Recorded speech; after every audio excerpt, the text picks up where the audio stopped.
Hey everyone, and welcome back to another video. And in this video, I'm going to show you how to give someone access to your myQ garage. Now, this video is going to be particularly useful for individuals.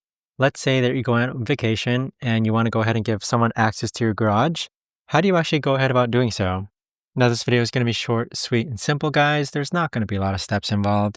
Now, in order to do this, what you're first going to do is log into your myQ app. Next, on the upper right-hand corner, you want to go ahead and click on the gear icon.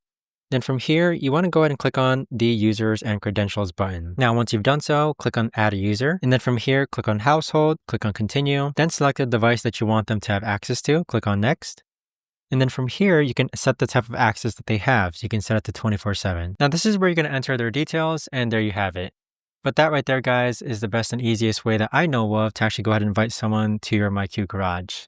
Now, keep in mind, it does help if they do create a myQ account already before you invite them. But that right there, let me know if you have any questions. Thanks so much for watching, and I'll see you guys all in the